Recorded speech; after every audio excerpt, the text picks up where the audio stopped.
సంబంధించిన స్టేజ్ 1 సంబంధించిన ఇక్కడికి రావడం జరిగింది. ఇది కొంతమంది తెలుగుదేశం పార్టీ అధికారంలోకి వచ్చింది, ఈ మనం చేసే అభివృద్ధిని అడ్డుకోవాలని కొంతమంది నాయకులు చేశారు. ఎవరు చేశాడో తెలియదు. కొద్ది రోజుల్లో ఎస్పీ గారు కూడా మేము తెలియజేయడం జరిగింది.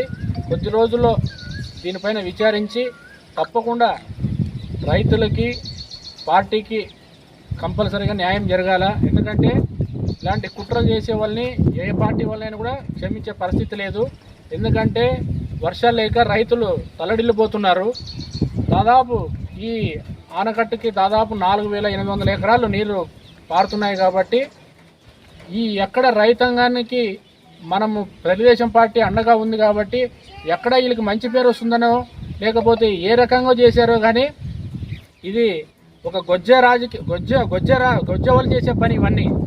ఎందుకంటే రాజకీయంగానే ఎదుర్కోవాలి తప్ప ఇలాంటి కుట్రలకి కుతంత్రాలకి పాల్పడకూడదని నేను ఈ సభాముఖంగా నేను తెలియజేసుకుంటున్నా. దాదాపు 4,800 ఎకరాలు వర్షపాతం లేక రైతాంగం తల్లడిల్లిపోతుంది.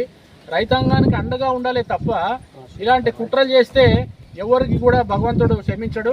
తప్పకుండా దీనిపైన ఎస్పీ గారికి కలెక్టర్ గారికి తగిన చర్యలు తీసుకొని ఎవరైనా కానీ ఏ వ్యక్తినైనా కానీ ఏ పార్టీ వాళ్ళని కానీ క్షమించకుండా ఇంకోసారి ఎటువంటి ఇలాంటి కుట్రల కుతంత్రాలకి పాల్పడకుండా తక్షణమే వాళ్ళని పట్టుకొని వాళ్ళకి తగిన శిక్ష వేసి త్వరలోనే దీనికి సంబంధించినటువంటి మెటీరియల్ కానీ త్వరలో గవర్నమెంట్ తరఫున కూడా మేము మాట్లాడడం జరిగింది. తప్పకుండా అది కూడా త్వరలో కంప్లీట్ చేసి మళ్ళీ రైతాంగానికి నీరు వదిలే విధంగా మేమందరూ పోరాడతాం. తెలుగుదేశం పార్టీ రైతాంగానికి ఎప్పుడు అండగా ఉంటుందని నేను ఈ సభాముఖంగా నేను తెలియజేస్తున్నాను.